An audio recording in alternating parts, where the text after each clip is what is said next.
Buenas tardes, bienvenidos todos. Muy buenas tardes, Arturo. Organizada por el Arturo. Instituto Buenas de tardes. Política y Gobernanza. Saludo en primer término a quienes nos escuchan a distancia a través del mecanismo Zoom y también a quienes nos hacen favor de acompañarnos de manera presencial aquí en la sede del instituto. Dejamos pasar 10 minutos para que se pudieran incorporar al Zoom los que nos habían anunciado que lo iban a hacer y arrancamos ahora. Me corresponde el honor de presentar a nuestro conferencista de esta tarde, el doctor César Astudillo. Leo una breve semblanza curricular de César. Doctor en Derecho Constitucional, con mención europea por la Universidad Complutense de Madrid, España, con una tesis doctoral conjunta con la Universidad de Bolonia, Italia, la cual recibió el premio extraordinario a la mejor tesis doctoral en 2007.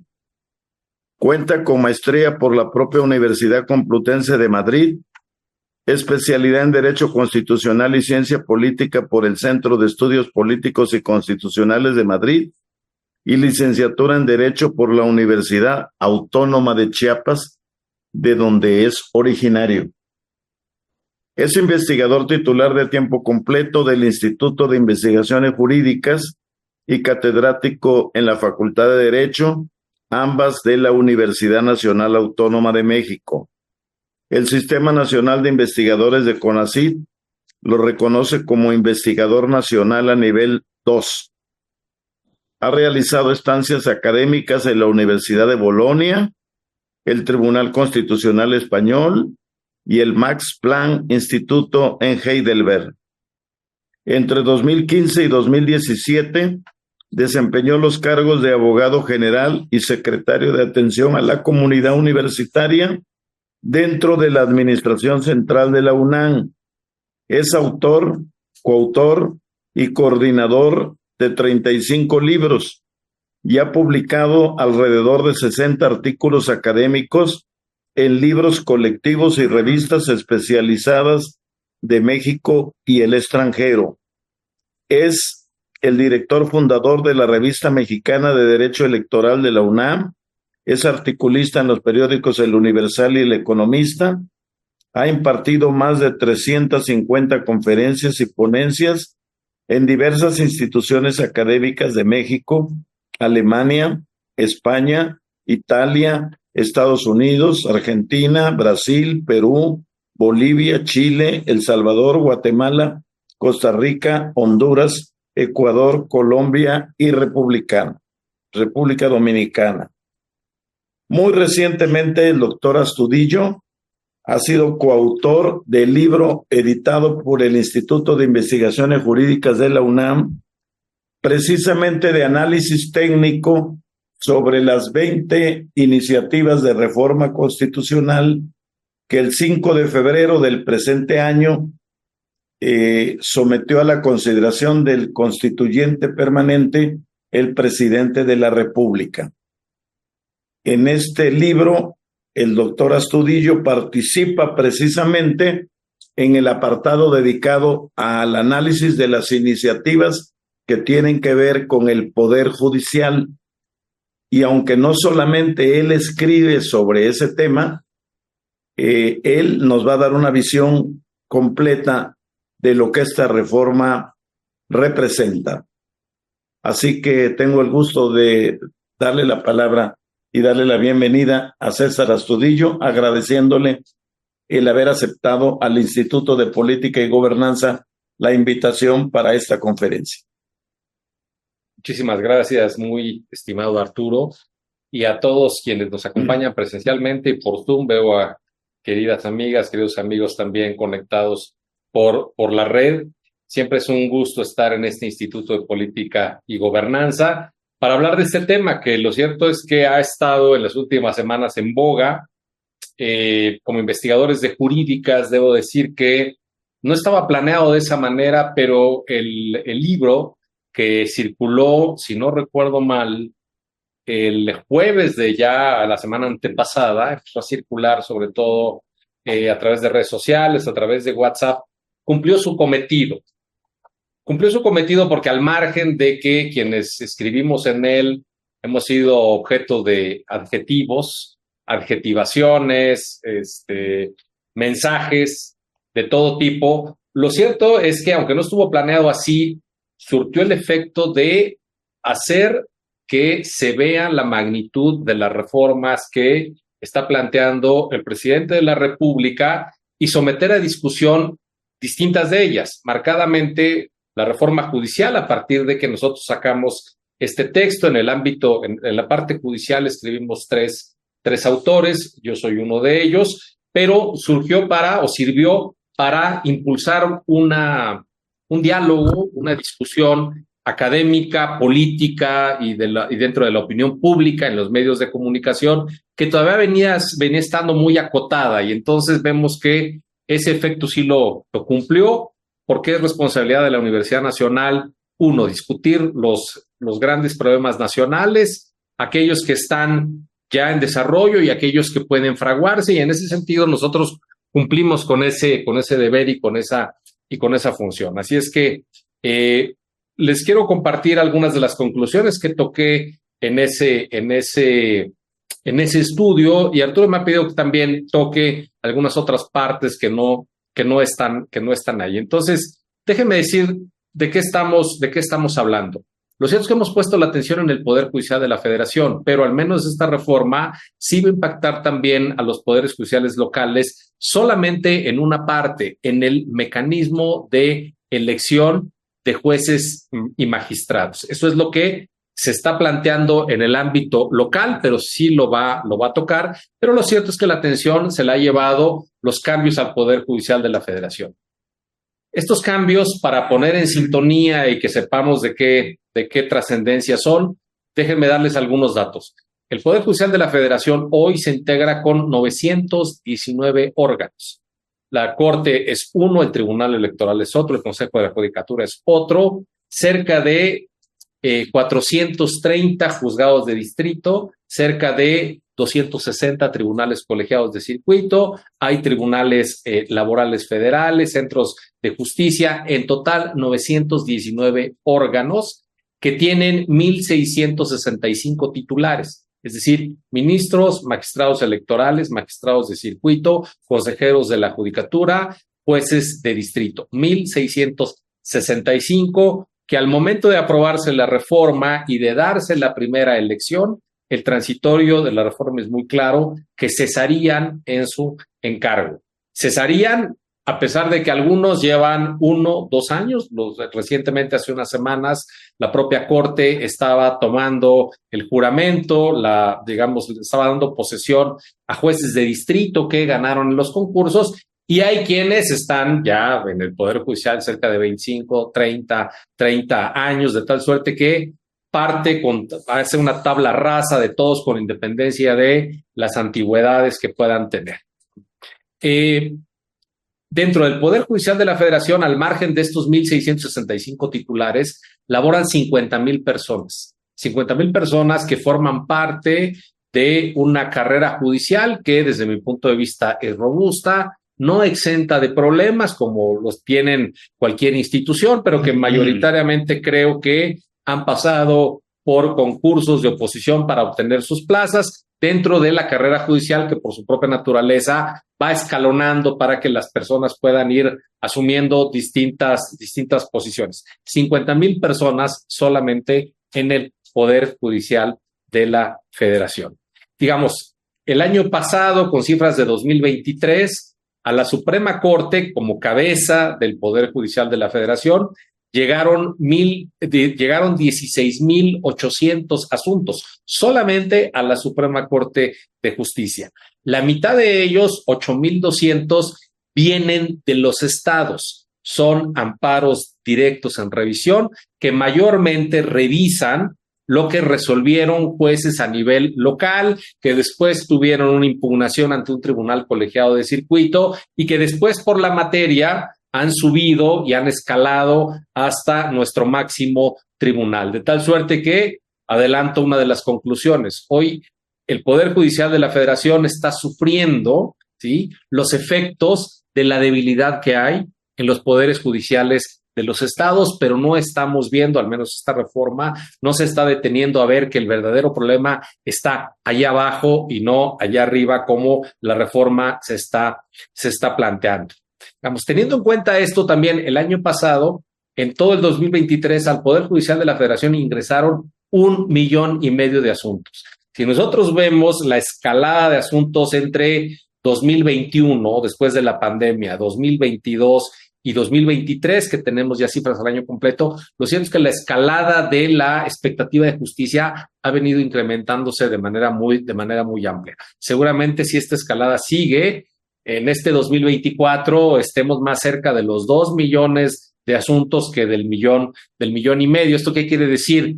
Desde un punto de vista sociológico, hay cada vez más conflicto, hay cada vez más controversias en el ánimo de la sociedad, y entonces la expectativa de justicia se está elevando porque, digamos, la gente va cada vez más a pedir que un juez le componga, le resuelva su controversia.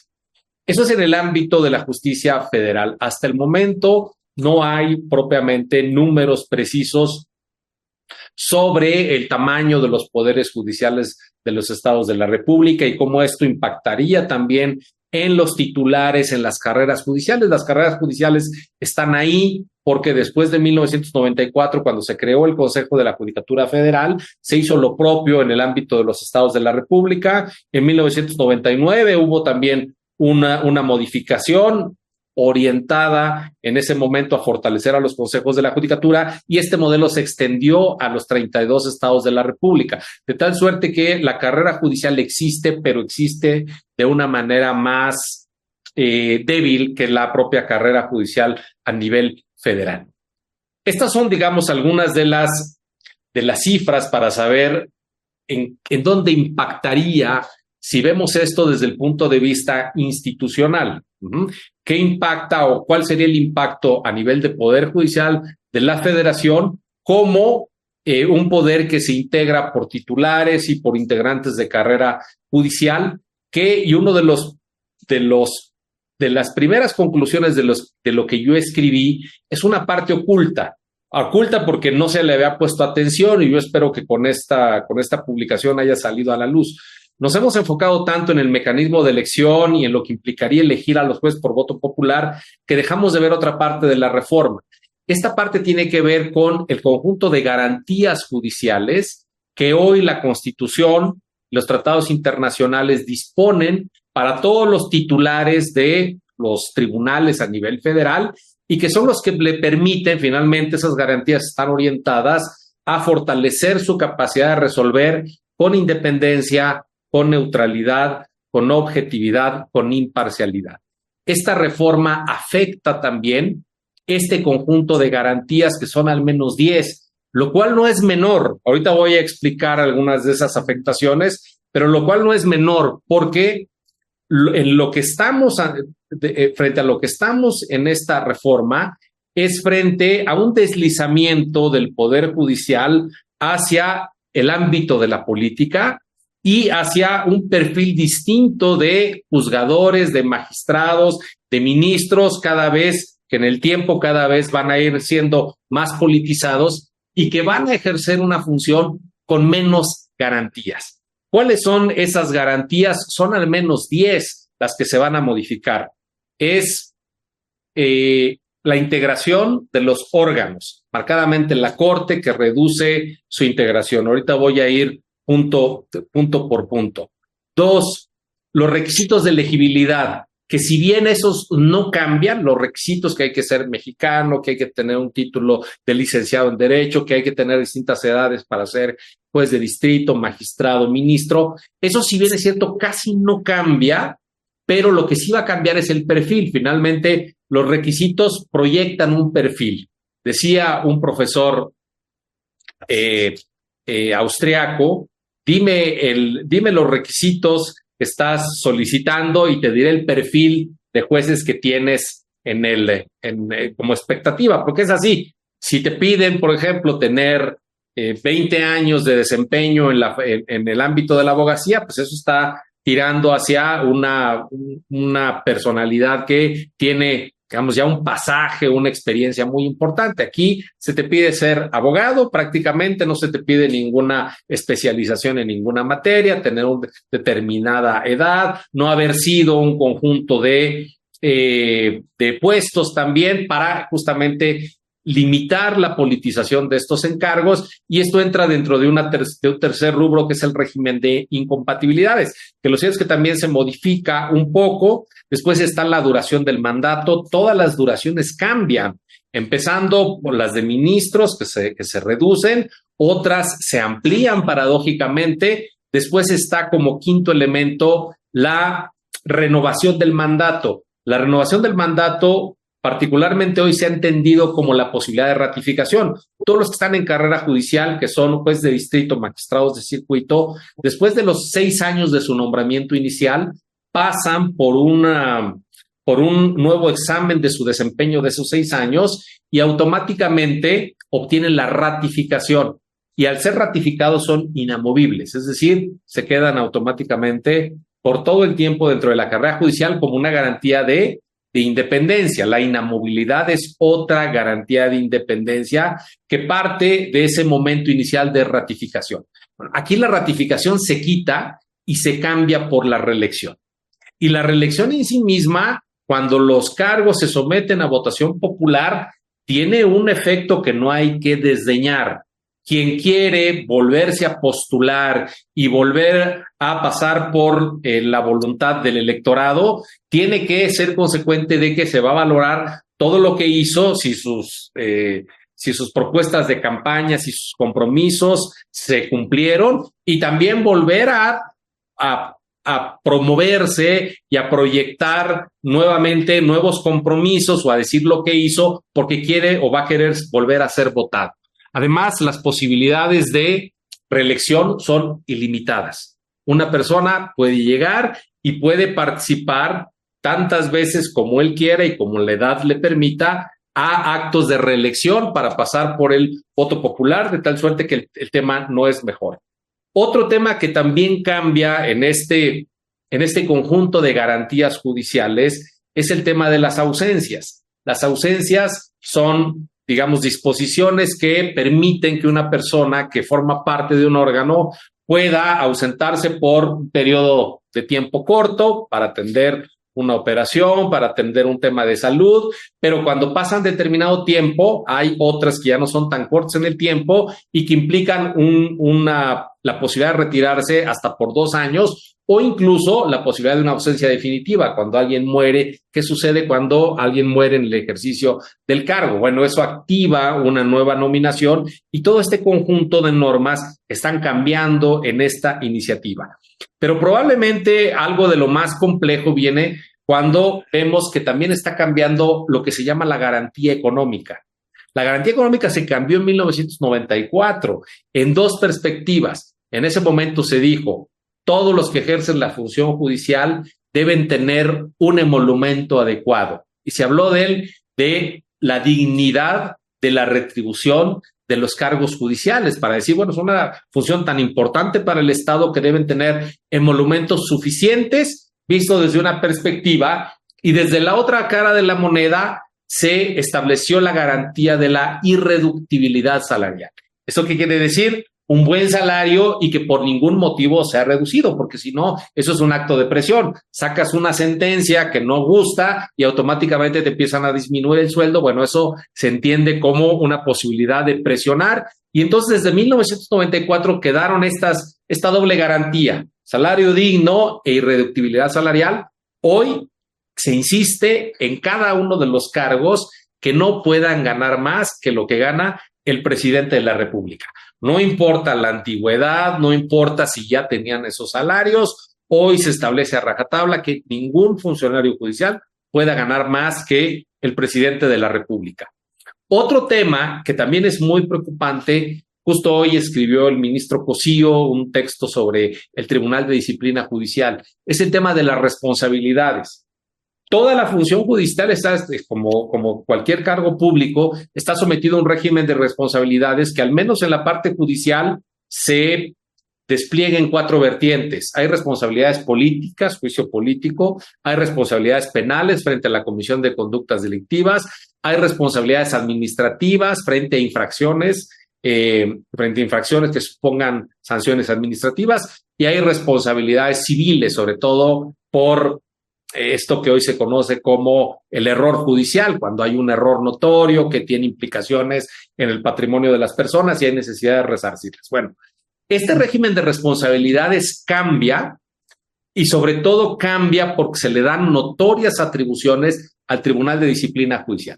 Hoy en día la disciplina judicial está también en el Consejo de la Judicatura, en una de sus comisiones, pero aquí se intenta dividir el Consejo de la Judicatura en un órgano administrativo para que gestione la carrera judicial y en otro órgano que es jurisdiccional para las sanciones y para las responsabilidades. El punto es que que se le está otorgando un poder inusitado, un poder desmedido a este Tribunal de Disciplina Judicial, porque hoy, por ejemplo, los ministros solo están sujetos dentro de estas 4 posibilidades, pero juicio político ante las 2 cámaras, responsabilidad penal, tienen fuero y previamente hay que pasar por el desafuero, digamos. Después, responsabilidades administrativas que impone la misma Suprema Corte para sus ministros, y las responsabilidades civiles que también las establecería la propia Corte. Bueno, ahora la responsabilidad frente a los ministros se la dan también al Tribunal de Justicia, es decir, el Tribunal de Justicia va a tener la capacidad de someter a responsabilidad a cualquier miembro del Poder Judicial de la Federación, desde los jueces de distrito hasta los ministros de la Suprema Corte de Justicia, frente a actos de investigación que puedan realizar de oficio o por denuncias anónimas incluso, ¿no? Esto que hoy Saldívar decía, ¿cómo es posible que mediante... Bueno, las denuncias anónimas están presentes en el régimen de responsabilidades de la Judicatura desde hace tiempo. Hoy se insiste, pero con esta variante de que ya son denuncias que van a llegar a un órgano distinto,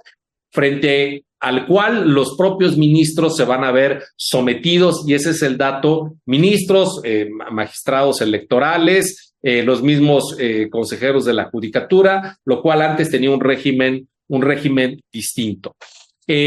Consecuentemente, este régimen de garantías cambia y automáticamente está orientado a vincularlo más hacia los circuitos, hacia los ciclos gubernamentales, porque, por ejemplo, los ministros en su periodo de designación pasan de 15 años a 12. Hoy un ministro que está en el desempeño de sus funciones sabe que le va a tocar estar en el periodo de al menos 3 presidentes, le tocan 2 sexenios y medio. Con esto lo vincula únicamente a 2 sexenios, y sobre todo también el tema de los magistrados de circuito baja, digamos, del resto de la Judicatura, pone el plazo máximo en 6 años, vinculando con los cambios sexenales. Por ejemplo, en el tema de los magistrados electorales, su periodo actual es de 9 años, justo para que no estén vinculados a los ciclos sexenales. Bueno, pues la reforma los regresa de 9 a 6 años nuevamente. Hay un conjunto de cambios que también se ve que están orientados a vincular la parte jurisdiccional a los ciclos políticos. Y esto me lleva a concluir que no solamente vamos a ver potencialmente en el futuro cargos judiciales con perfiles más politizados,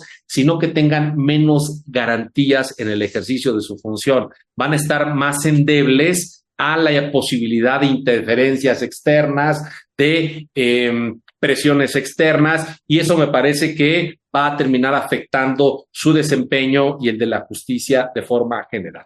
Eso, digamos, en el estudio lo dejo muy claro, el tema de las garantías judiciales, cómo se afectan, hasta dónde se afectan. Por ejemplo, hoy, nada más para dar un ejemplo con el tema también salarial, los ministros que se retiran tienen un haber de retiro. Bueno, aquí se quita toda posibilidad de haber de retiro frente a los nuevos. los anteriores, al parecer, los que ya salieron y tienen ese beneficio, se van a quedar con él, de tal suerte que ahí también la reforma hace una distinción que no sabemos si es del todo razonable o no. El segundo punto de la reforma es el que ha sido más mediático, más analizado, que es el de la elección popular. Planteo rápidamente cómo está la elección popular y en segundo voy a decir de dónde estamos trayendo este modelo y cuáles fueron las repercusiones que se tuvo en Bolivia, de donde, digamos, se toman varios elementos de este modelo. Aquí básicamente lo que estamos buscando es cambiar, antes de entrar al mecanismo electivo, es que la iniciativa de reforma sí pasa claramente por algunas ideas que debemos de tenerlas en el radar porque no son menores. Uno, habla de democratizar al poder judicial y dos, busca cambiar la naturaleza del poder judicial para hacer de él un nuevo órgano representativo en el entendido de que la voluntad política declarada en las elecciones se convierta a través de un conjunto de perfiles votados en una voluntad jurisdiccional declarada en las sentencias. Es decir, busca ir asociando lo electoral y las mayorías electorales con lo que vayan a ir resolviendo los jueces, porque la reforma dice, bueno, hay necesidad de que los jueces estén más cerca de lo que está pensando el pueblo, lo que quiere el pueblo, y digamos la categoría de pueblo aparece infinidad de veces en la propia iniciativa. Pero me parece que como idea clave es esta, se busca cambiar la naturaleza del Poder Judicial para hacerlo un nuevo órgano representativo, de tal suerte que el Estado mexicano tendría propiamente 3 órganos representativos en su división de poderes: el Ejecutivo, electo en las urnas; el Legislativo, electo en las urnas; el Judicial, electo en las urnas. 3 órganos representativos, con lo cual la propia naturaleza de los órganos de control se ve afectada porque el Poder Judicial es eso, es un órgano que al final de cuentas busca la razonabilidad en el ejercicio del poder. Se busca modificar el esquema de designación. Nosotros tenemos en la parte de la cúpula del Poder Judicial tenemos 3 tipos de designación que varían. El de la Corte es un mecanismo de designación en donde participa el presidente de la República y el Senado. El presidente propone una terna, el Senado elige por mayoría calificada. Los magistrados electorales, ahí interviene la Corte. La Corte prepara ternas por cada espacio, ¿sí? Y se las manda al Senado de la República y el Senado designa también por mayoría calificada. Y el Consejo de la Judicatura, que se integra ahí sí con la participación de los 3 poderes del Estado. El presidente designa directamente a unos, el Senado designa a otros y el propio Poder Judicial designa a otros a partir de una votación que se da dentro de la Suprema Corte de Justicia, y entonces los 3 poderes de la Unión participan en la integración del Consejo de la Judicatura. Fuera de estos 3 modelos de designación, el resto, magistrados de circuito y juzgados de distrito, todos son por carrera judicial. Todos los designa el Consejo de la Judicatura Federal a través de exámenes de oposición. Exámenes que a veces se critica, son cerrados, son solamente para funcionarios del Poder Judicial y algunas veces los han abierto para que cualquier persona que crea que puede participar y que tiene los conocimientos participe. Pero ahí hay un concurso de oposición que garantiza que lleguen los más aptos, los mejor preparados para el desempeño de la función. Estos 4 modelos, los 3 tienen variaciones y este último, estos 4 modelos hoy se dejan de lado para que todos sean elegidos por voto popular en las urnas en un proceso electoral organizado por el Instituto Nacional Electoral. Pero cuando vemos el mecanismo, ahí es bien interesante, porque ¿quién va a proponer a los candidatos? Uno pensaría, bueno, pues si esto va a ser muy democrático, que todo aquel que sienta que tiene los méritos para postularse, que se postule. No hay autopostulaciones. Las postulaciones se dejan a los 3 poderes del Estado: al presidente de la República, al Congreso y a sus 2 cámaras y al propio Poder Judicial de la Federación. Por ejemplo, los 3 cargos más elevados: ministros de la Corte, magistrados del Tribunal Electoral, Consejo de la Judicatura y Tribunal de Justicia Disciplinaria, básicamente es a través de 10 candidaturas que propone el presidente de la República por cada espacio, ¿sí? 10 candidaturas que propone el Poder Judicial de la Federación y 10 candidaturas el Congreso de la Unión, 5 por cada cámara. De tal suerte que este mecanismo funge como una preselección política, porque yo en 2019 escribí un texto sobre los ministros de la Corte, que de ahí se desprende buena parte de esto que les he dicho. Yo me preguntaba, ¿qué es lo que lleva a un presidente de la República a proponer 3 nombres para la terna? ¿Cómo los elige? ¿Qué elementos toma en cuenta? Es claro que toma en cuenta una cercanía personal, tiene una amistad con alguno de ellos, una cercanía ideológica, están cerca de una misma visión política, una cercanía laboral, en algún momento trabajaron juntos, en fin, muchas cosas que podrían llevar a decir cómo el presidente elige las ternas. Bueno, si eso lo llevamos a este momento, ¿cuáles van a ser los impulsos que va a tener el presidente para presentar sus candidaturas? Pues claramente algunos de los mismos, quién le es cercano, quién está cerca de su visión de gobierno, con quién ha hecho carrera política, carrera profesional, es decir, van a postular a sus cercanos. En el ámbito del Congreso, ¿quiénes en el ámbito del Congreso, los 10, 5 por cada cámara también son los postulados a través de mayorías calificadas, pero la mayoría calificada la tiene Morena, la va a tener Morena, al menos en la Cámara de Diputados y en el Senado estamos en veremos. ¿De dónde van a salir los candidatos también? Básicamente de la mayoría, y probablemente la oposición pueda negociar algunos nombres, pero mayoritariamente van a salir del grupo o de la coalición más importante. Y en el tema de la Corte, bueno, la Corte se divide internamente entre quienes provienen de carrera judicial, que han pasado por todas los escalafones y han llegado a ser ministros, y quienes son externos. Hoy, la mayoría de los ministros, de los 11 ministros, son externos, ¿no? Eso cambió de 2018 para acá, porque antes todavía existía una mayoría de ministros de carrera judicial. Consecuentemente, esa preselección política va a ser las veces de un filtrado, de una criba, que va a dejar de lado a quienes de plano no se quiere que lleguen y que va a auspiciar a quienes tengan unos perfiles cercanos a su idea de gobierno. Después sí está previsto que haya una campaña electoral, y eso le mete otro argumento negativo. En campaña electoral, ¿qué sucede? Pues en campaña electoral se hacen compromisos, ¿sí? De campaña. ¿Qué puede prometer un aspirante a ministro, un aspirante a magistrado electoral? ¿Qué puede comprometer?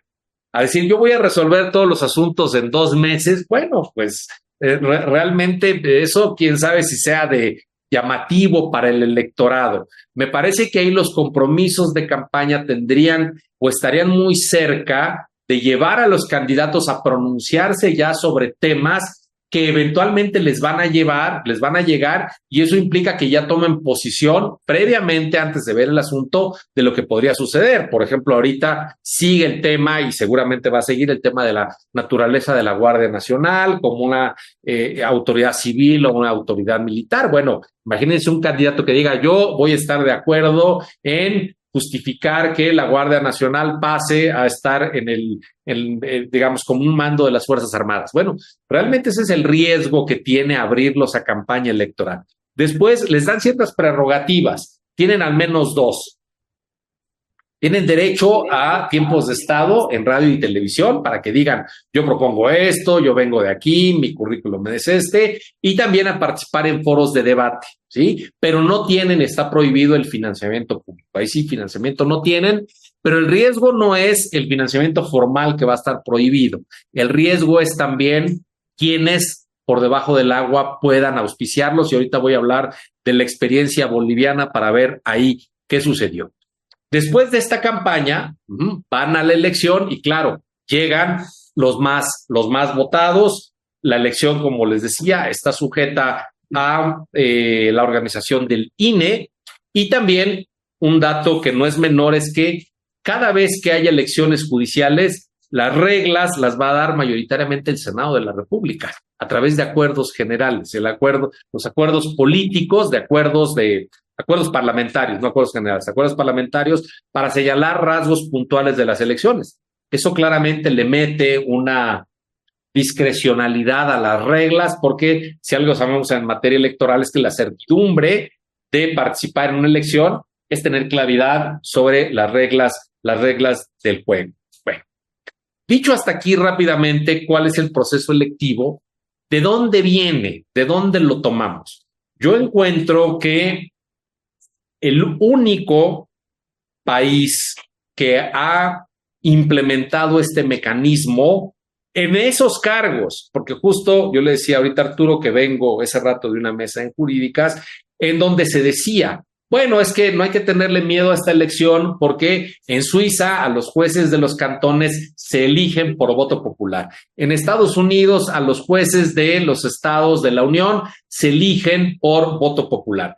Sí, pero digamos, el punto es que Suiza tiene una profunda tradición de participación ciudadana en donde quienes viven en un cantón conocen a su juez porque lo ven pasando todos los días caminando enfrente de su calle.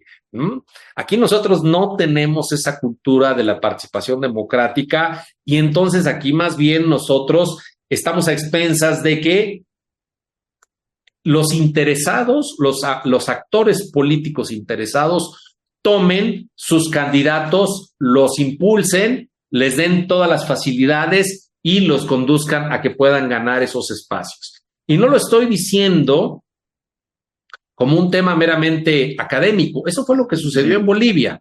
En Bolivia, la constitución que impulsó Evo Morales en 2009 generó un tribunal constitucional que le llamó el Tribunal Constitucional Plurinacional y la designación de sus 7 integrantes propietarios y 7 suplentes, así como los de la Corte Suprema de Justicia y los que harían las veces del Consejo de la Judicatura en México, todos los hizo pasar como altas magistraturas al voto popular de la ciudadanía. La primera experiencia que se dio ahí se dio en 2011 y yo documenté esa experiencia en un libro que tengo con un coautor, el doctor Estrada Marún, que lo escribimos juntos. ¿Qué sucedió? A diferencia de México, ahí la campaña electoral estaba prohibida.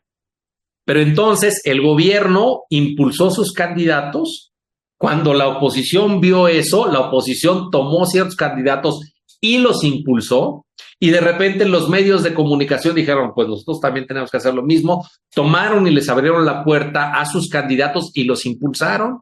La iglesia dijo, necesitamos jueces conservadores, impulsó a sus candidatos y los sindicatos dijo, bueno, pues necesitamos jueces o magistrados de izquierda e impulsaron a sus candidatos. Es decir, lo que sucedió es que los poderes formales y los poderes fácticos se adueñaron de la elección para impulsar a sus candidaturas y fueron los que los impulsaron y seguramente los patrocinaron.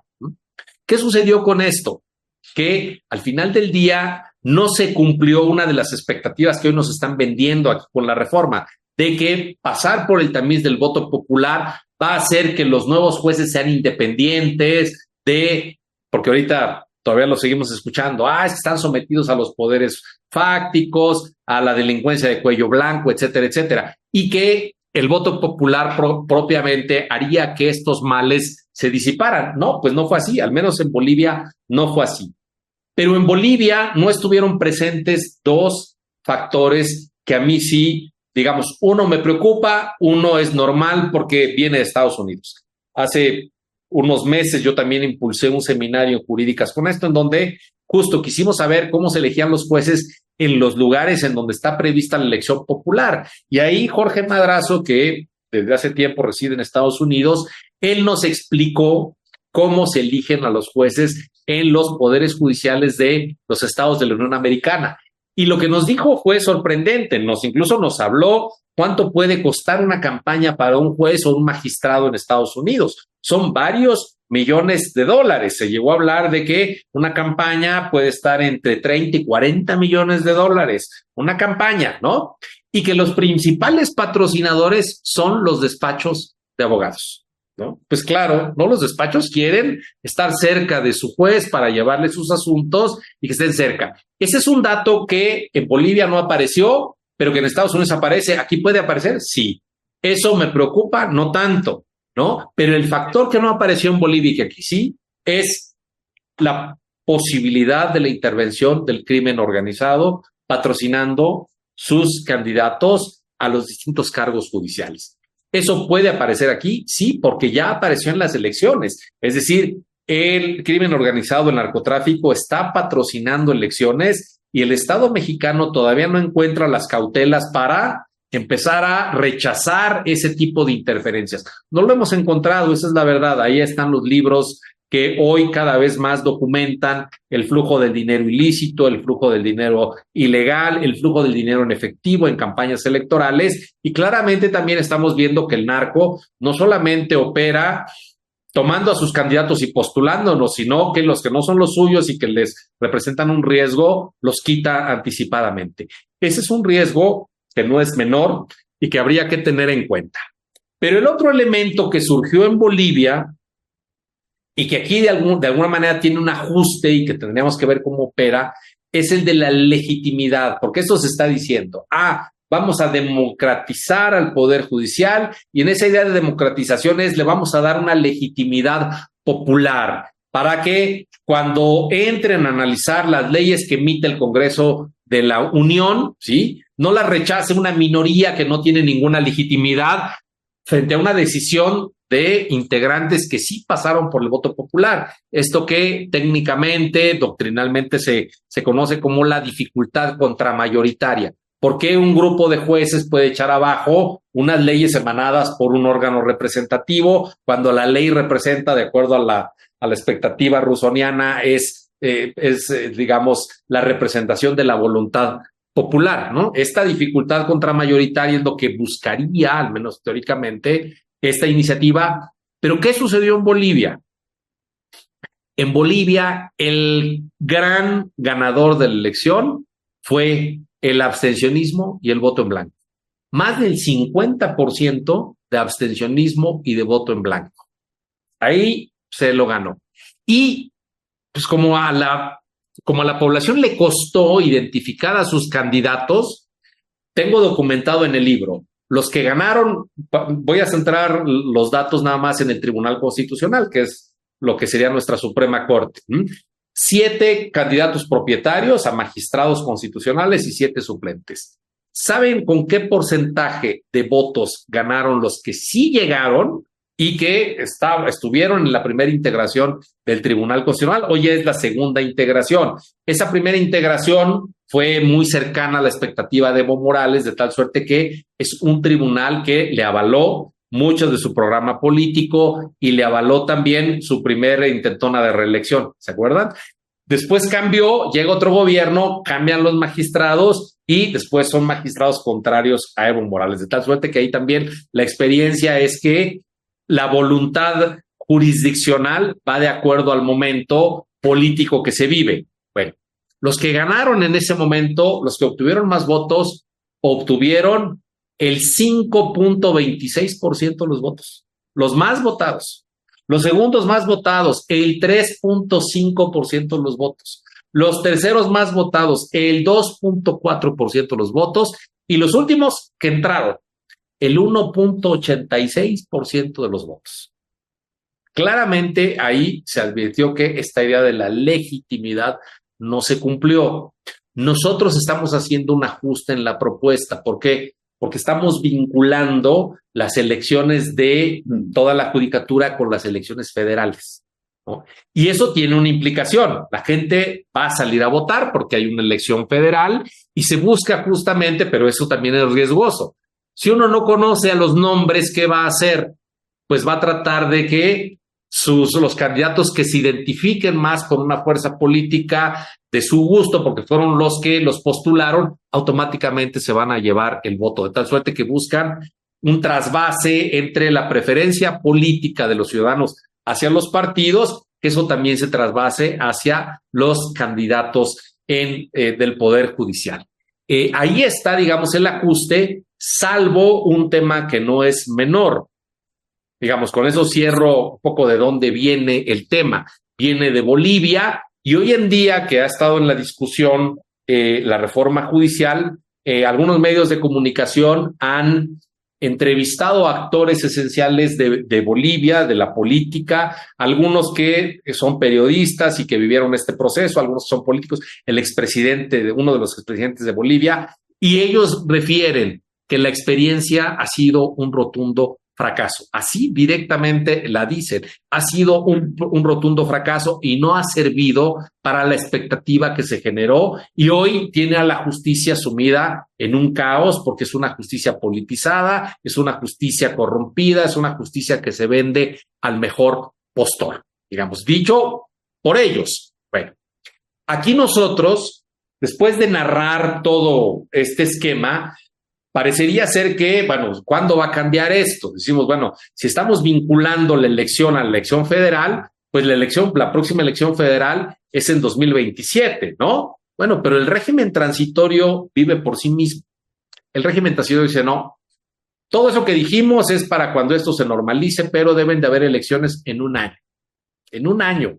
Es decir, ahorita está de aprobarse esta reforma, la primera elección que cambiaría automáticamente a 1,665 titulares se daría en junio del 2025, ya organizada por el INE, y cuando se apruebe la reforma, se haga la elección y ya se tengan a los nuevos, automáticamente van a cesar estos 1,655. Yo pregunto ahí, hay muchos temas abiertos ya de implementación. Imaginemos si el año pasado, repito, es 1,5 millones de expedientes. Ahora podemos estar cerca de los 2 millones de expedientes. ¿Qué va a suceder con los expedientes que estén ahí en proceso de análisis, estudio? Los que ya se van no van a tener o ningún impulso para resolverlos y ahí los van a dejar botados, o más bien va a incentivar, ahí sí, la potencial corrupción, decir, pues ya me voy a terminar aquí y el que venga y me dé para mi retiro, en una de esas le resuelvo su tema. Pero ¿qué va a pasar con los nuevos que lleguen?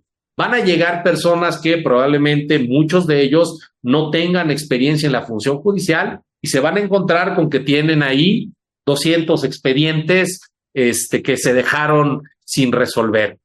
Imagínense en lo que empiezan a tomar posesión de su cargo, en lo que empiezan a ver quiénes van a colaborar con ellos. Si vienen de la parte política, no va a faltar quien se quiera sustituir a toda su ponencia y toda su oficina para atraerse a sus amigos. Y en lo que empieza a analizar los casos, va a haber propiamente un estancamiento de la justicia. Se van a quedar muchos expedientes ahí parados y esto en lugar de mejorar la justicia, me parece que va a profundizar en su deterioro. Cierro hasta ahí esto para pasar a otro tema que apenas lo esbocé y con eso voy culminando, o ya culmino. Esta reforma busca o se justifica en la idea del mejoramiento de la justicia, pero la justicia, los problemas de la justicia no están en el Poder Judicial de la Federación. Los problemas de la justicia están en los poderes judiciales de los estados. Ahí sí hay mucha debilidad, ahí sí la carrera judicial no ha logrado echar raíces, ahí sí hay un impacto de la decisión política sobre quiénes son jueces, quiénes son magistrados, y me parece que ahí está el verdadero debilitamiento. Y si a esto le asociamos otro dato, que es solamente en materia penal, en 2014, al lado de la reforma electoral, se aprobó la reforma que buscó autonomizar a las fiscalías electorales, convertir a las procuradurías en fiscalías autónomas, dándoles también un conjunto de garantías.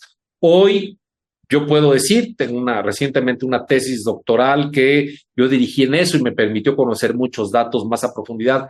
Esa reforma fracasó terriblemente. Casi se pueden contar con las manos las fiscalías que verdaderamente son y actúan autónomamente. Nuevamente el poder político volvió a cooptar a las fiscalías, a cooptarlas a través de distintos medios, desde reformas constitucionales hasta la persecución política. Hoy el fiscal de Veracruz está encarcelado, el fiscal de Morelos estuvo y salió por amparos, de tal suerte que ahí tenemos otro problema, porque esta idea de que hay una impunidad creciente en nuestro país es verdad, pero la impunidad tiene que ver con la inoperancia de las fiscalías, que no es capaz de tener investigaciones sólidas, carpetas robustas para comprobar las culpabilidades. Cuando eso llega a instancias federales, pues lo que hace un juez federal es decir, no me estás comprobando que esta persona haya cometido este delito, ni porque lo traiga un ministerio público, ni porque lo traiga la Guardia Nacional. ¿Cuántas veces ha pasado que la Guardia Nacional detiene en flagrancia, los lleva y después pasan, lo último que pasó, un caso mediático, ¿no? Les dan varias vueltas y aparecen 6, 7 horas después, los presentan? Esa es una flagrante vulneración al orden constitucional que establece que inmediatamente a la detención de una persona se debe poner frente a un juez. Bueno, eso está fallando. Y ese rato yo les decía, solo en la Corte la mitad de asuntos que resuelve son amparos que buscan revisar, en su mayoría, sentencias locales. Ya no digamos, no traigo el dato de el 1,5 millones de asuntos que está en el Poder Judicial de la Nación, pero la mayoría, ¿sí? La mayoría son locales. Digamos, hay un dato que no está actualizado, pero para que veamos la diferencia. En Estados Unidos, del 100% de controversias judiciales que llegan a los tribunales, solamente suben a una instancia federal el 12 o el 13% de todas. Es decir, los poderes judiciales pacifican las controversias y las resuelven y ahí se quedan. Nosotros, más del 80% suben a una instancia federal, de tal suerte que los tribunales federales ahorita están sufriendo, digamos, los efectos de su propio éxito, de tener más confianza, de ser más independientes y de que de alguna manera están resolviendo temas que se producen en la debilidad de los poderes judiciales de los estados. Pero si vemos, esta reforma no ataca esos temas, nada más cambia el mecanismo electivo de los jueces y magistrados. Eso en sí mismo no va a resolver el problema. Entonces me parece que hay una visión tergiversada de dónde están los problemas. Si el problema es la justicia, deberíamos empezar por analizar qué reformas estarían orientadas a fortalecer la justicia de los estados, la justicia ordinaria, las fiscalías de los estados y, en segundo lugar, ver al Poder Judicial de la Federación. Pero el presidente ha empezado al revés. ¿Por qué? Porque de alguna manera el acicate que detonó este tema es que al final de su mandato él vio que muchas de las decisiones clave de su política legislativa, mientras estuvo Saldívar, las administró. Saldívar guardó en sus 4 años casi todos los expedientes sensibles para la 4T, ¿sí? Y llega Norma Piña en enero de 2023, los empieza a sacar, ya tenían un proyecto de sentencia, los empiezan a discutir y empiezan las declaraciones de inconstitucionalidad, y ahí es cuando el presidente dice, tengo un poder judicial contrario, un poder judicial opositor, y se desata todo este tema, de tal suerte que sí, hay un tema de revanchismo político en la decisión del presidente que busca avasallar al Poder Judicial de la Federación y no realmente resolver el tema de la justicia, porque el tema de la justicia está en otro lado.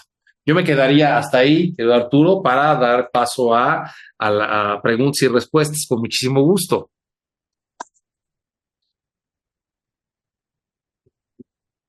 Muchas gracias, César Astudillo, por tu presentación tan sintética, tan fluida, sobre el proyecto de reforma judicial. Abrimos los micrófonos tanto a los que están aquí en la sede del Instituto de Política y Gobernanza y a quienes están a través de mecanismo a distancia, para las preguntas que quisieran formularle a nuestro expositor. Sí, Juan Miguel ya está. Sí. Juan Miguel Alcántara Soria, gusto en saludarte. Adelante. Igual, gusto saludarles. César, has hecho una exposición que ameritaría varias preguntas, pero me voy a concentrar en solo una.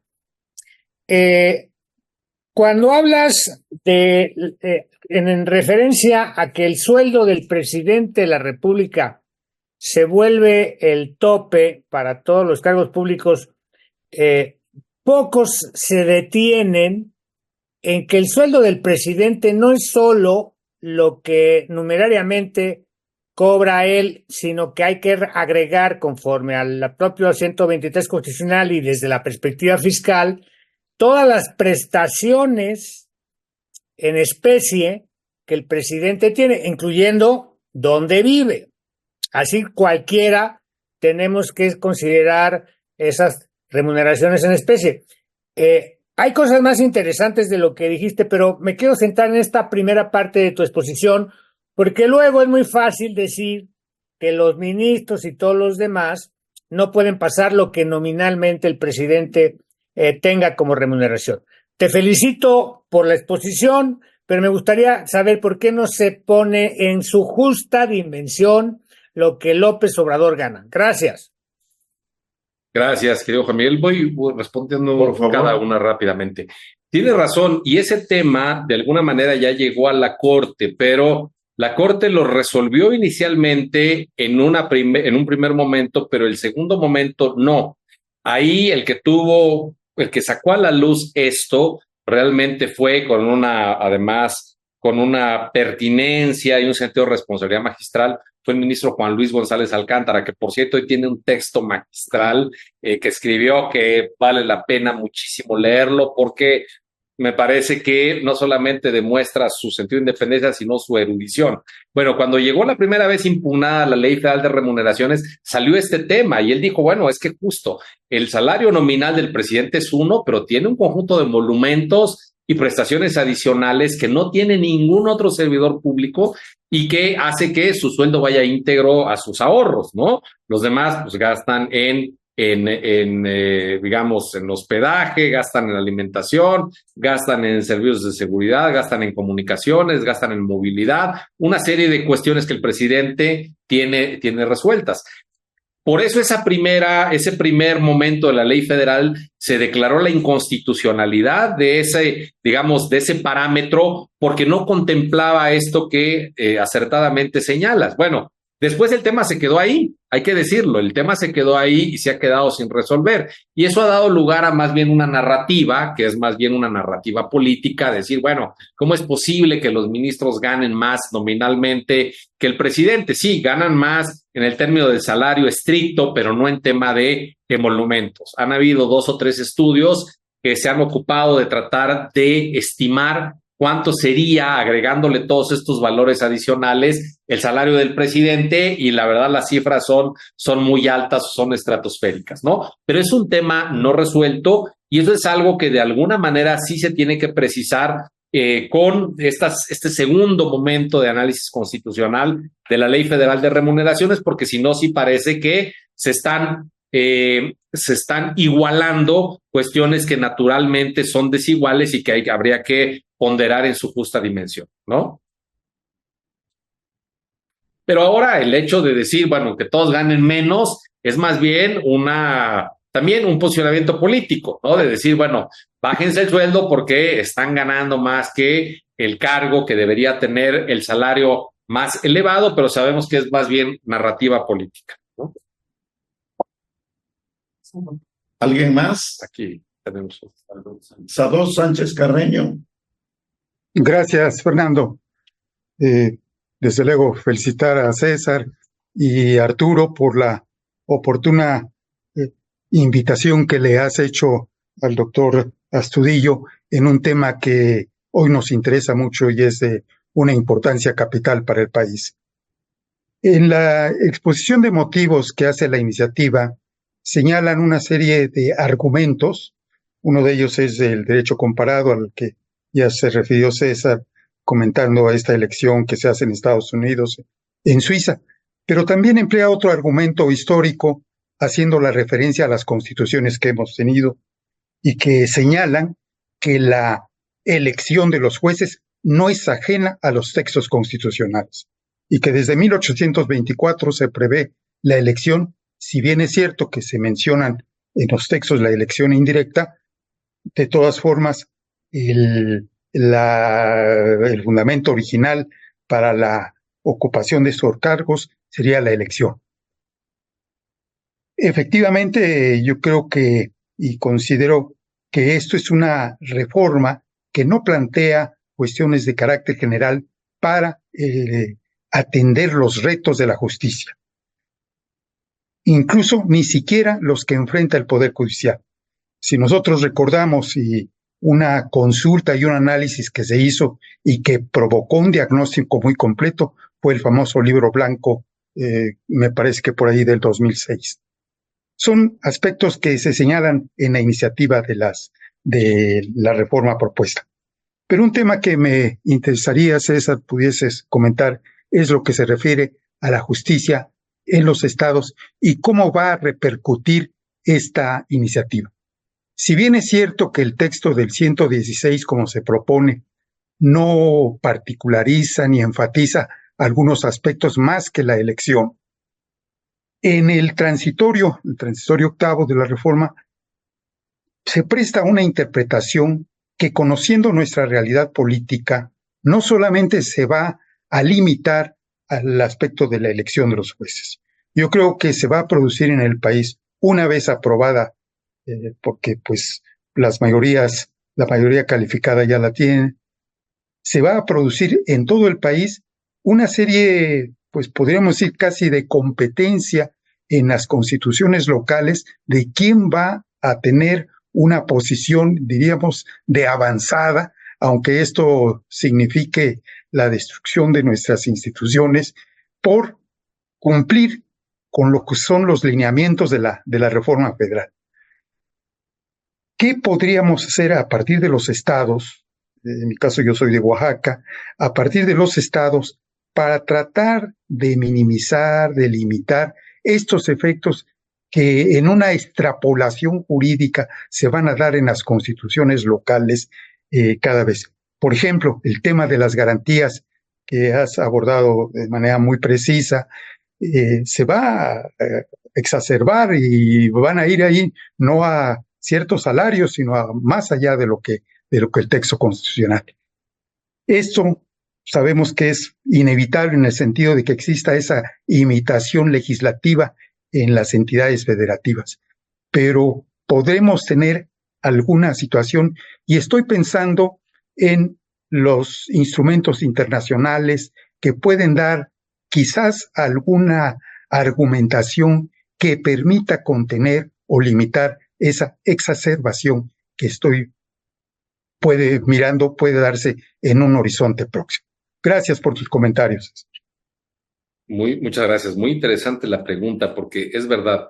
Ahorita lo que vamos a ver es una competencia en los estados, pero curiosamente no es una competencia como antes, es decir, bueno, o como en algún momento la vimos, de decir, bueno, los estados tienen la posibilidad de que a partir de reformas que se han auspiciado a nivel federal puedan incluso tener la posibilidad de ir más allá, ser más protectores, ser más garantistas, abrir más. Yo recuerdo después de 2001 con la reforma indígena, ¿no? La reforma indígena que le dio posibilidad a que estados como el tuyo, como el mío, ¿no? Dijeran, bueno, pues es que nosotros tenemos una población, comunidades indígenas muy significativas, vamos a ver qué dice el texto constitucional, pero vamos a tratar de ir un poco más allá. Era una competencia sana por una lucha por los derechos, por quién era más garantista. Pero yo creo que ahorita lo que vamos a ver es una lucha a la inversa. Es una lucha por ver quién queda mejor más rápidamente con el presidente. Decir, ya se aprobó allá, pues ya mañana la hago acá y voy a quitar a todos estos. Curiosamente, ni siquiera serían, yo creo que los de Morena los más interesados en hacer esto rápidamente. Ya estoy viendo a Samuel García, que tiene al Congreso en contra y tiene al Poder Judicial en contra, ¿no? Impulsando esto de inmediato para decir, bueno, quiero quitármelos de encima, ¿no? Ahí vamos a ver este tema y sí hay que ponerle mucha atención. Procedimentalmente, sí, después de, o sea, lo que sucedería es, una vez aprobada esta reforma, cada uno de los estados de la República tendrían que hacer lo propio para adecuar su normatividad interna para proceder a esta elección, no solamente desde el punto de vista de la Constitución, sino eso también tiene que impactar la propia legislación electoral, la propia ley orgánica del Poder Judicial de cada uno de los estados, etcétera, etcétera.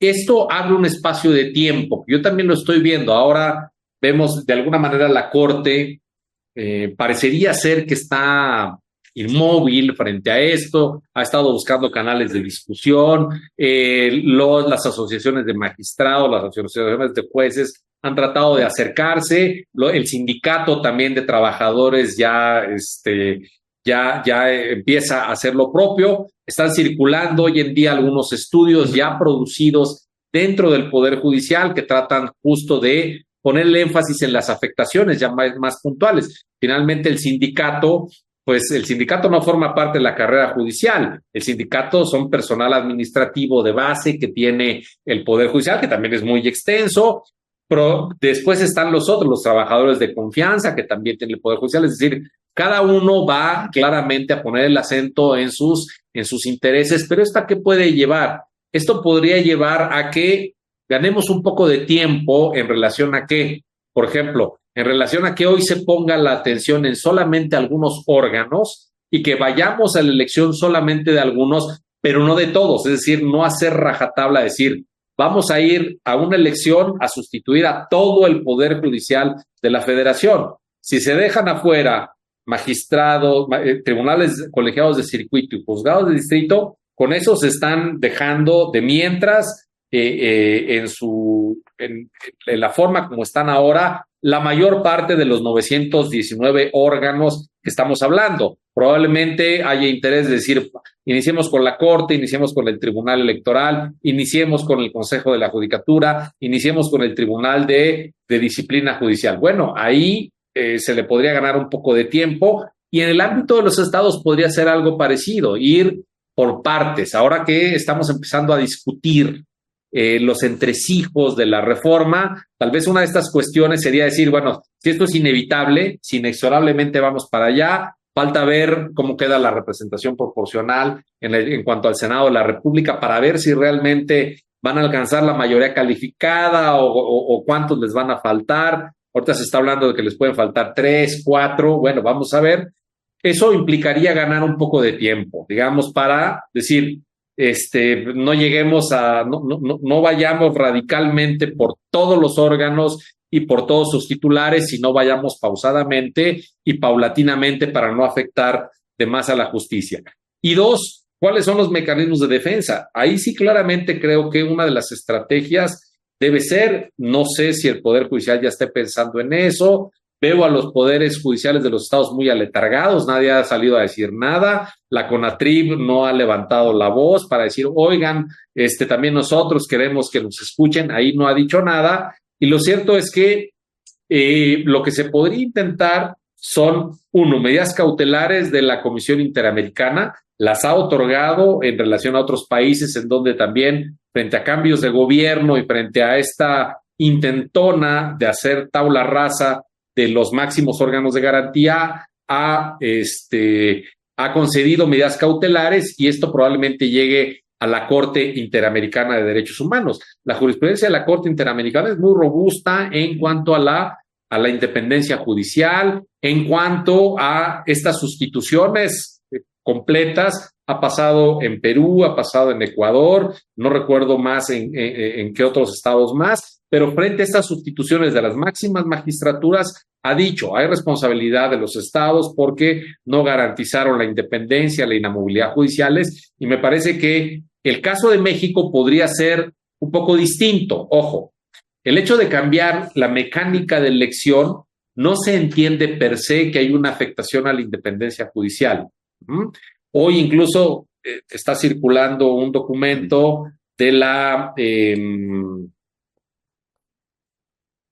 la responsable de Naciones Unidas, de la relatora de Naciones Unidas sobre la independencia judicial, y al menos el texto que sometió a debate decía esto: el cambio per se del mecanismo de designación no vulnera la independencia judicial, pero cuando ese cambio tiene por objeto, ¿sí?, sustituir completamente la integración de los tribunales, sí se puede entender que hay un intentona de cooptación de los mismos tribunales, de tal suerte que ahí también tenemos elementos que pueden servir para ir protegiendo y para ir diciendo que hay que estar muy atentos a lo que resuelva este documento también, para tener elementos que puedan servir para la defensa.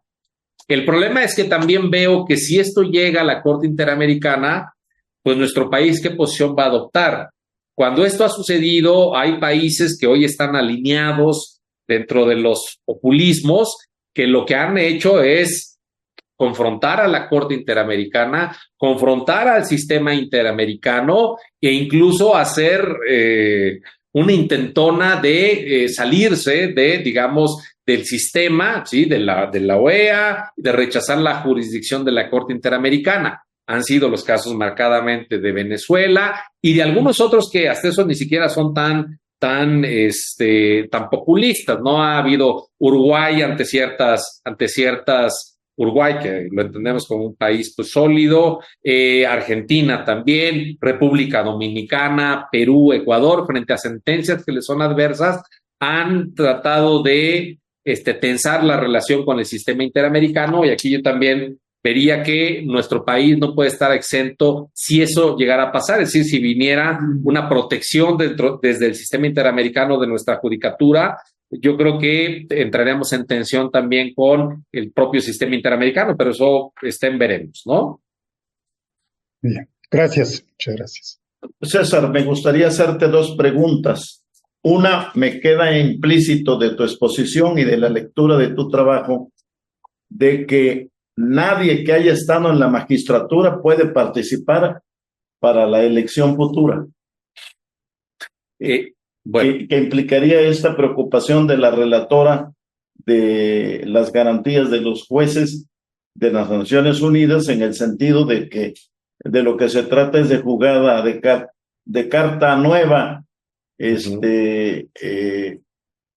como en el dominó, una vez terminada la jugada, sopa nueva. Entonces nadie que haya sido ministro de la Corte, magistrado, puede postularse para esta nueva etapa electiva.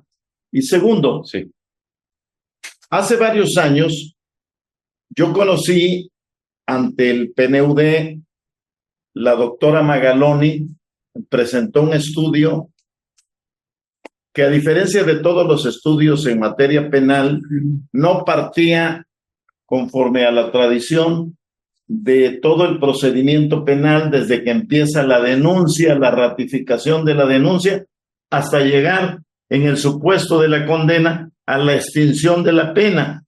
Todo lo que hay procedimentalmente para llegar a la sentencia del juzgado. Y se fue al revés, se fue a estudiar, si mal no recuerdo, 2 reclusorios en la Ciudad de México y un reclusorio en el Estado de México, para ir a la inversa, ¿no? Cómo empieza la génesis de la denuncia sobre los delitos y cómo se compurga la pena, sino ver quiénes están en las cárceles. Y derivado de ese estudio, pues tenía 2 conclusiones fundamentales. Primero, toda la justicia en México es clasista, concluía la doctora Magaloni, que se lo había encargado el PNUD del estudio. ¿En qué sentido? En que los que no tienen para pagar el amparo y acudir a la segunda instancia federal se pudren en la cárcel, aunque hayan robado unas mandarinas, y de ahí derivó su encarcelamiento. Y en cambio los que tienen para pagar amparo, abogados, despachos especializados, pues no están en la cárcel. Y segundo, además del carácter clasista de la justicia penal mexicana, decía ella, toda la justicia penal mexicana es de segunda instancia. Por lo que tú decías, el 80% viene al Poder Judicial. ¿Qué va a pasar con el federalismo judicial? Por lo que estamos viendo por la vía del Tribunal Electoral, con el argumento de que los tribunales electorales locales resuelven interesadamente, entonces todo el mundo se viene a la segunda instancia del Tribunal Federal. Entonces dicen, ¿para qué queremos tribunales locales? Pues con ese criterio vamos a desmantelar el federalismo judicial mexicano. Sí, bueno, empiezo por esta segunda. Ese ha sido de alguna manera también un efecto en donde sí hay responsabilidad de la Corte y del Poder Judicial. Me parece que desde 1994 hasta acá, el Poder Judicial se vio al ombligo. ¿no? Y dijo, vamos a fortalecer al Poder Judicial. Y cada año el incremento presupuestal, incrementaba órganos, y eso implicaba nuevos titulares. El Poder Judicial de la Federación creció de una manera muy amplia y no delimitó los casos que podían subir. Por eso sigue subiendo. Si no recuerdo mal la última cifra, pero esta cifra no es actualizada, yo tendría que revisarla, es que subían entre el 83 y el 80 perdón, entre el 85 y el 86% de los asuntos de los estados subían a la justicia federal, es decir, nada más un 14% se quedaban ahí. En su momento el Poder Judicial no hizo cosas para decir, esto no puede ser así porque yo estoy siendo un superpoder y los poderes de los estados siguen en debilidad. No estableció criterios y acompañamiento para decir, a ver, si bien es cierto, la carrera judicial ahí está más debilitada, ¿yo qué puedo hacer para irla fortaleciendo? ¿No? Eso, por ejemplo, el Tribunal Electoral lo ha hecho mejor, ¿no? El Tribunal Electoral ha dado acompañamiento a los tribunales locales para decir, a ver, constantemente hay capacitación, esto es nuestra jurisprudencia, y se han venido fortaleciendo. La Corte no lo hizo.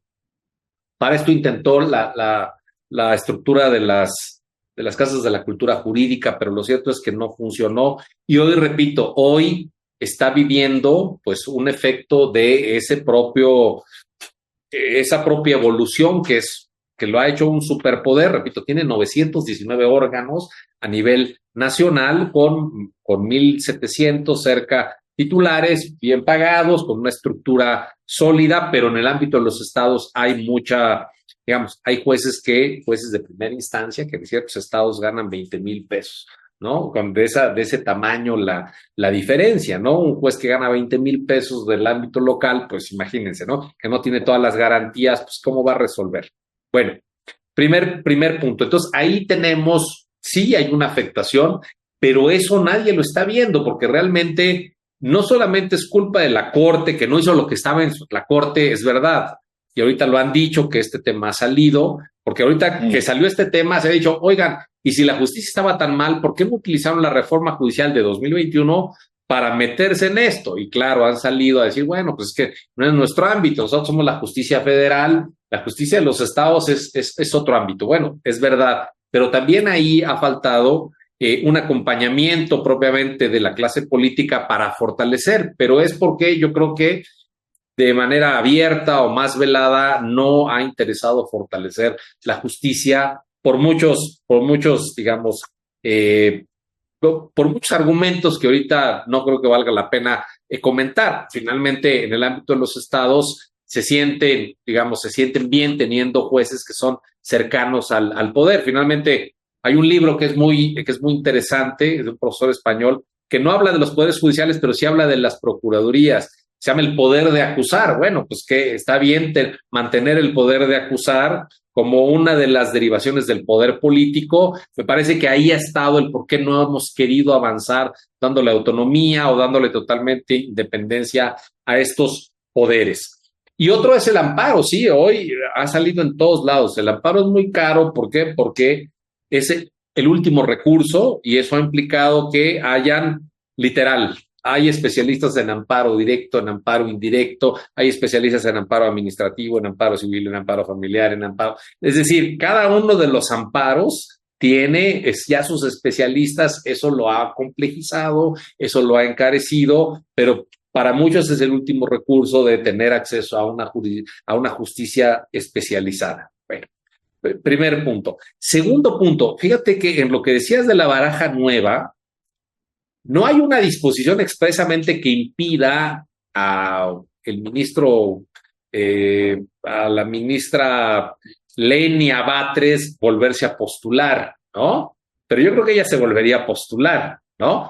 Difícilmente veo a alguien postulando a la ministra Piña de nuevo. Es decir, la postulación al pasar este mecanismo de preselección política, repito, automáticamente va a funcionar como una criba, como decir, estos no, estos sí. Los que hoy estén cercanos, sí, pero no hay ninguna. Es más, yo creo que estratégicamente, si esto se diera, las mismas asociaciones de magistrados, los mismos barras de abogados, tendrían que tomar una decisión de decir, bueno, pues vamos a buscar impulsar a determinadas magistraturas para que se avienten. Lo que pasa es que es un terreno que no les es propicio.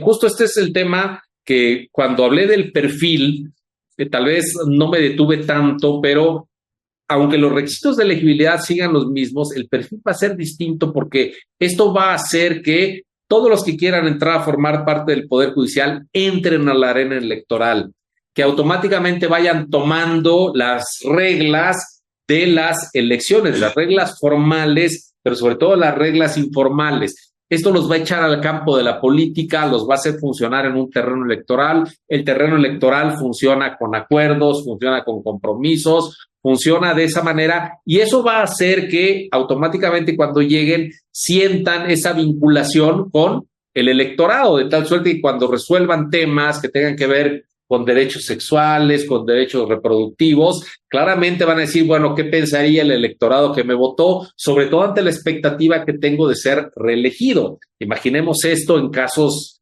digamos, en casos en donde esta posición ideológica va a ser muy importante. El caso de Querétaro, el caso de Guanajuato, frente a ciertos temas, ¿sí?, votados por la sociedad, pues claro que los va a mover y va a decir, si yo quiero entrar a la reelección, pues tengo que mantenerme en esta posición, porque si no van a decir que soy demasiado liberal en un entorno que es más bien conservador, y al revés, en ámbitos muy liberales, un juez no va a poder ser conservador o manifestar ciertas cautelas en torno a ciertos temas. Entonces, todo eso va a hacer que funcionen dentro de un campo que hoy les es ajeno, les es desconocido, y esto, repito, lo que va a buscar, no inmediatamente, pero esto lo vamos a ver en el transcurso del tiempo, va a haber un deslizamiento, repito, para que la voluntad política manifestada en las elecciones del electorado termine repercutiendo en la voluntad jurisdiccional declarada en las sentencias para que haya más bien esa simbiosis. Ahí veo un riesgo latente. Este riesgo nos los han advertido Estados Unidos. Estados Unidos sí tiene mayormente esa vinculación en el ámbito de los estados. Me recuerdo cuando Jorge Madrazo nos expuso esto, nos decía, sí, los jueces tienen una particular preocupación por valorar antes de que salga su sentencia cómo la va a tomar su electorado en el sentido de que busca mantenerse en el cargo. Entonces, esto también tiene un impacto que nosotros lo iríamos viendo, sobre todo cuando vayan pasando elección tras elección, quienes quieran permanecer en la función electoral vía la reelección. Gracias, César. Roberto Mitchell. Gracias. Muchísimas gracias. La verdad es que muy rica. Y quisiera hacerte una pregunta y luego un par de reflexiones. La pregunta tiene que ver con estos 165 titulares a los cuales se referiría en todo caso la elección, ¿no? Y nos hablabas tú de cómo se pueden postular. La pregunta va en el sentido de esos 1,665, ¿cuántos pueden ser postulados por cada grupo que nos comentaste? Unos son por el presidente y el Senado, otros por el Poder Judicial y el Senado, y otros solo por el Poder Judicial. Un poco para tratar de dimensionar la problemática, al menos en esta parte de electoral, digamos, ¿no? Y luego mis reflexiones van un poco en el sentido de las reelecciones a estos niveles. En algún momento me tocó conocer la discusión sobre la posibilidad de reelección del Auditor Superior de la Federación. Actualmente se puede postular para un segundo periodo. Y las recomendaciones que yo escuché en general era: lo que conviene es periodos largos, pero no reelección. O sea, no una posibilidad de un segundo periodo, porque esto es lo que ayuda a que un juez, o en este caso que estábamos viendo, el auditor superior, haga las cosas resuelva pensando en la reelección. Y por eso a mí me parece lamentable que los jueces estén pensando cómo su electorado va a tomar una resolución. O sea, no está pensando en la justicia, sino en su reelección. Y entonces la solución que se le daba es, no te vas a reelegir. Así que para que actúes de acuerdo al derecho, a la justicia, sin estar pensando en cómo te lo van a tomar. Y luego la otra reflexión tiene que ver con este tema de los sueldos. Siempre se ha cuestionado esta idea desde pues, cuando yo estaba en el Centro de Finanzas Públicas, de si era conveniente topar los sueldos de los altos funcionarios al sueldo del presidente. Y salía el argumento que ahorita surgió de que el presidente tiene otros ingresos, a lo mejor no monetarios que habría que contabilizar, etcétera. Pero por otro lado, bueno, y en todo esto va metido un argumento de que a mi juicio es erróneo hasta cierto punto, hasta ciertos límites, que es, hay que pagarles bien para que no se corrompan. Y eso es totalmente falso. O sea, yo pienso que hay un límite en el que tengan un sueldo decoroso, que eso hay que ver cuál es ese sueldo decoroso, pero a partir de ese sueldo decoroso es falso que el mayor sueldo contribuya a la no corrupción. Esa es al menos mi posición en ese punto. Y por otro lado, me parece un error que se quiera topar al sueldo del presidente. Pero el problema es que cada que vemos artículos, etcétera, de lo que realmente ganan los ministros de la Suprema Corte de Justicia, pues nos vamos de espaldas. O sea, a mí me parece un exceso de los excesos. Ya sueldo más prestaciones, más esto, y además se quieren retirar con el sueldo íntegro más. Entonces, esa parte yo creo que a la gente no le gusta. Y está también en el fondo seguramente el pueblo va a querer que los masacren, o sea, que los destituyan, pero tiene que ver mucho con esto. Y eso ha sido no solo de la Corte de Justicia, los órganos autónomos, los sueldos de los jefes y los subjefes de los órganos autónomos, incluyo ahí al INE y a otros. La verdad es que dices, bueno, se cree que son o se creen que son los salvadores de la patria cuando ellos se fijan esos sueldos que no corresponden. A mí me parece que aquí lo que se tendría que ver es, bueno, un estudio de cuál es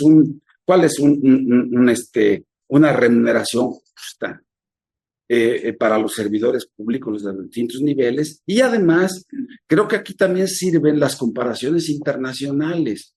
Cuando nos dicen que un ministro de la Corte de México gana el doble o el triple que uno de Estados Unidos, dices, no puede ser, o sea, no puede ser. Entonces, yo creo que todas estas cosas tienen que estar siendo valoradas, desechadas unas, y esa es un poco mi reflexión, César. Muchas gracias. Gracias por ambas reflexiones, son muy interesantes, muy pertinentes. En relación a la pregunta de la forma específica de nominación, la iniciativa distingue la nominación de los 3 órganos más relevantes, que es Suprema Corte de Justicia, Tribunal Electoral y el nuevo Tribunal de Disciplina Judicial, ¿no? Estos 3 tienen el mismo tipo de postulación, ¿sí? La Corte hoy se integra por 11 y van a ser 9 si queda la reforma. Hay muchas cosas en las que ya no bajé a las particularidades. De 11 pasa a 9, pero curiosamente ahí no está el mayor cambio. No puede decir, bueno, se ahorran dos posiciones. Pero donde sí va a haber una repercusión muy importante es que esos 9 van a funcionar en pleno. Y en pleno van a conocer de todo, ¿no? Hoy la Corte funciona en 3 órganos, un pleno y 2 salas, y sobre todo las salas son las que desahogan el mayor volumen de asuntos, que son los amparos, justamente, ¿no? Los amparos, estos que les hablé de los 8,000 y todo. Yo creo que de los 16,000 casos, La mayor parte, digamos unos 14,000, se analizan en salas, si no es que más. Lo que llega al pleno son las acciones, las controversias y algunos otros temas, algunos amparos y demás. Ahora los 9 es resolver todo con además un tema que ese no lo dije porque es parte de otro tema. Esta reforma sí les sí pone una disposición para el momento máximo en el que tengan que resolver un asunto. O sea, les pone un cronómetro. Eso alguien podría decir, bueno, eso está bien, ¿no? Eso está bien, pero siempre y cuando estén las condiciones dadas. Aquí hay un elemento. Nos podría parecer que el Poder Judicial es grande, robusto, lo acabo de decir yo mismo, pero dentro de los parámetros de la OCDE, del número de jueces por cada 100,000 habitantes, nosotros estamos muy abajo. Ese dato lo publicó el doctor Valadez hace tiempo, ¿no? Más, si no recuerdo mal, a ver, esto es de memoria, pero si no recuerdo mal, porque es de Diego, yo no me fui a la fuente directa, pero creo que el parámetro es de, creo que 25 jueces por cada 100,000 habitantes, y nosotros tenemos 4 jueces. Estoy citando de memoria, pero sí, no cumplimos ese parámetro. Entonces, no solamente los que están no son suficientes, necesitaríamos ampliar para la expectativa. Justamente entre más, pues los expedientes se distribuyen y se resuelven más rápidamente, hay que decirlo. La corte no trae rezago judicial, el tribunal electoral tampoco, ya los tribunales colegiados y los jueces de distrito traen un poco, pero en general el Poder Judicial de la Federación es eficiente. En el ámbito de los estados es muy, digamos, muy distinto, ¿no? Regreso al punto.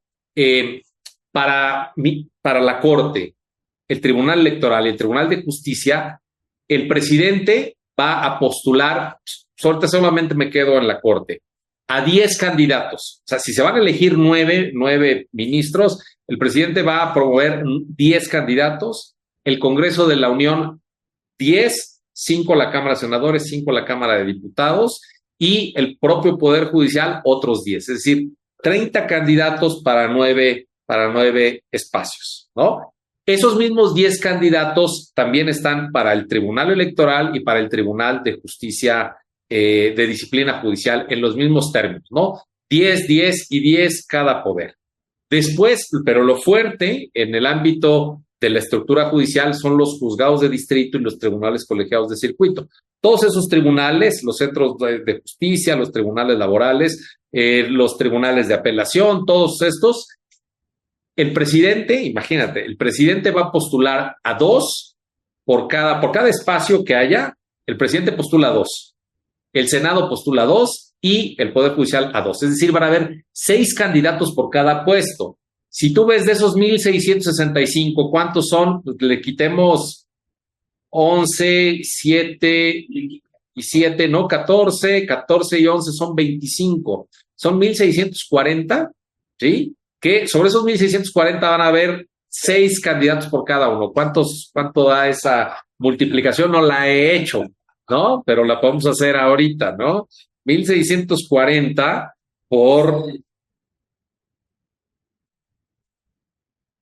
van a haber 9,840 candidatos. Para eso a nivel federal. A nivel local, pues ya es otro tema, ¿no? Así es, ¿no? Entonces, ese es el mecanismo, pero nuevamente lo importante aquí es ver qué tipo de candidaturas van a presentar, ¿no? En Guanajuato, que en el primer circuito, bueno, el primer circuito es aquí, ¿no? Pero en el 25º circuito, no sé, puede ser Zacatecas, ¿no? Ahí hay que sustituir a un magistrado federal. Bueno, pues el presidente 2, imagínate, ¿no? ¿Qué va a hacer el presidente? ¿Qué va a hacer el presidente? Va a decir, pues yo no conozco a quién puede estar ahí, le va a hablar al gobernador de Zacatecas y decir, oye, pues ponme unos perfiles para postularlos, ¿no? Es una cosa realmente que no creo que vaya a salir bien, ¿no? En fin, así es el mecanismo, ¿no? Gracias, César. ¿Alguien más de los que están a distancia? ¿Alguien más quisiera preguntar? comentar de los que están presencial? A ver, Don Guyen.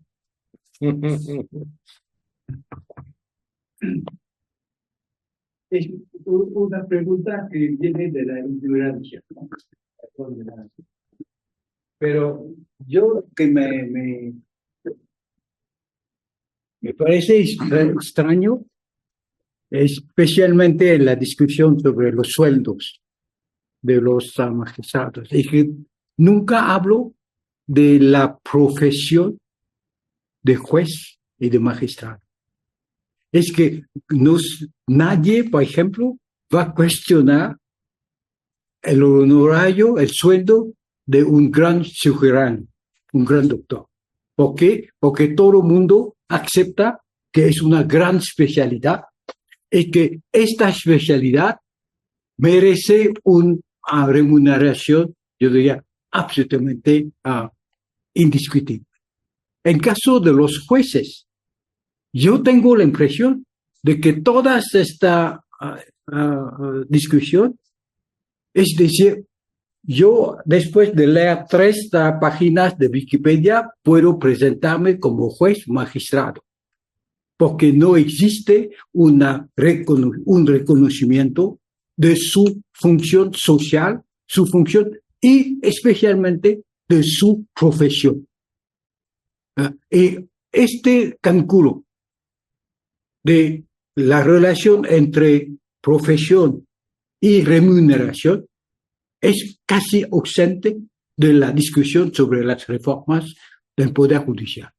No sé si es por ignorancia de no conocer las cosas, y le doy un ejemplo concreto muy de la situación actual.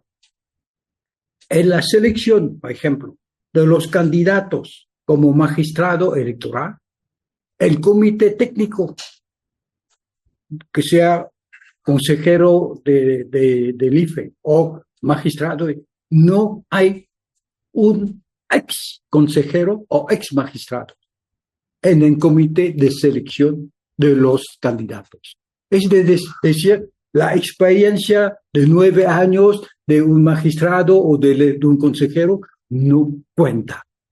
Y me parece algo que se puede sugerir, de que reconocer finalmente este trabajo como trabajo profesional, y a partir de entra en la discusión que nuestro amigo sugiero sobre finalmente cuál es el nivel de remuneración.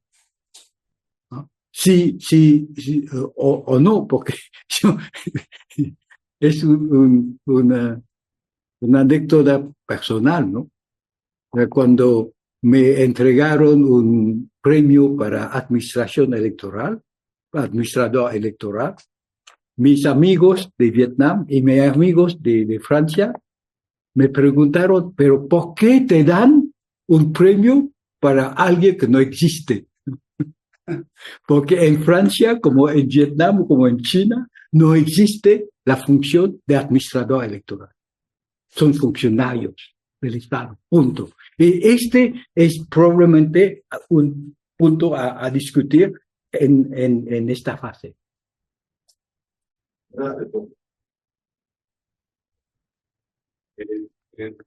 Muy interesante. Yo recuerdo haber visto hace años estudios que no están actualizados de la percepción. Algunos se centraban en los ministros de la Corte respecto a sus pares en el mundo. Yo recuerdo un libro en Porrúa de un autor que falleció, que hizo este análisis. No salíamos dentro de los más, estábamos en una tabla media alta, estábamos sí cerca de los mejores pagados. Pero justo ahora que este tema se llevó a la Corte y que se distinguió que una cosa es el salario nominal, otra cosa son los emolumentos, el conjunto de prestaciones, esa parte, hacer un estudio comparado de esa naturaleza ya es distinto para saber con precisión en dónde estamos. Eso sí es verdad y yo mismo lo he criticado. Cuando analizamos el tamaño de la Suprema Corte con el de otros tribunales constitucionales en el mundo, sí estamos muy desfasados. Aquí la Corte es inmensa, ¿no? Yo conozco bien la Corte Constitucional italiana, y la Corte Constitucional italiana es pequeña en relación a lo que hace la Corte, ¿no? Sus magistrados ganan bien, pero no tienen el nivel de apoyos que aquí tienen. Las ponencias de cada ministro aquí son muy grandes, hay muchas áreas en la Corte que no existen en otros lados. Hace rato dije una, la Casa de la Cultura Jurídica, un tribunal constitucional, ninguno de los que yo conozco lo tiene, ¿no? Y es una estructura grandota a nivel nacional. Pero eso se debe también a una reminiscencia histórica.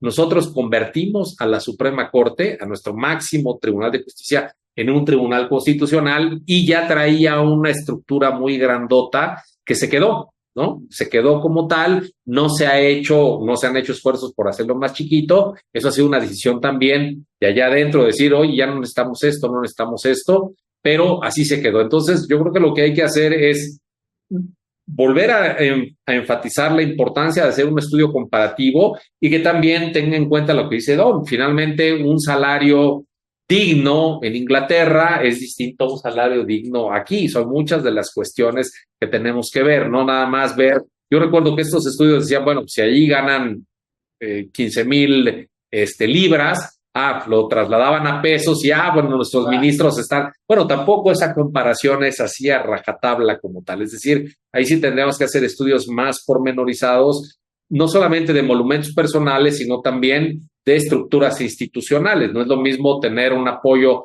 de 15 personas en una oficina que tener apoyos de 5 personas, como en Europa, los que trabajan con los jueces constitucionales, ¿verdad?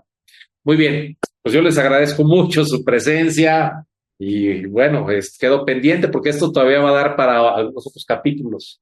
Querido César, nombrar moderador de una conferencia a un tabasqueño es algo muy audaz, pero que nombrar a un tabasqueño es bien audaz. Perdóname que te quite un minuto, nada más para preguntarte, hasta la Constitución de 1857 en México se elegía a los miembros de la Corte. A partir de entonces se cambió y vino el procedimiento de la propuesta presidencial con la aprobación del Senado. Sabemos de la manera más breve, para no quitarte el tiempo por el otro compromiso que tú tienes, ¿cuál fue la causa por la cual abandonamos la elección de ministros de la Corte en la Constitución del 57, que estaba y que ya no pasó el 17? Esa parte, más que una elección directa, era una elección indirecta. Y hoy, de alguna manera, digamos, incluso antes, la Constitución de 1917, quienes postulaban a los ministros, a los candidatos a ministros, eran los congresos de los estados. Era todavía más federalista que la nuestra, ¿no? El tema presidencial tiene que ver con la configuración del PRI como gran partido político, ¿no? De darle una atribución más al presidente de la República para que los congresos de los estados dejaran de interceder. Además, había conflictividad en los estados y eso a veces conflictuaba la postulación. Pero, digamos, hoy en día el mecanismo también puede entenderse como un mecanismo indirecto. Finalmente, el Senado representa a las entidades federativas, de tal suerte que algunas raíces de la elección indirecta, que hoy se convierte en más directa, pero a través del Senado, tiene que ver con eso. Igual cuando en España entró en conflicto porque llegaron al Tribunal Constitucional impugnados los nuevos estatutos de las comunidades autónomas, ahí nuevamente se volvió a ver la importancia de que las autonomías tuvieran representantes salidos de sus autonomías en el Tribunal Constitucional. Eso implicó una reforma allá al Senado y nuevamente las candidaturas vinieron de ahí para volverle a dar fuerza, de tal suerte que yo creo que aquí tendríamos que estar pensando también en algunos mecanismos que vuelvan también a fortalecer, pero en este momento es prácticamente imposible la presencia de los estados de la República, que en algún momento la tuvieron en la elección de ministros y que ahorita la han perdido. César, muchas gracias por tu presentación. Gracias. Muchas gracias a todos ustedes por su asistencia, tanto los que lo hicieron a distancia como los que están de manera presencial. Saludos. Gracias. Saludos. Miguel, Fernando, qué gusto.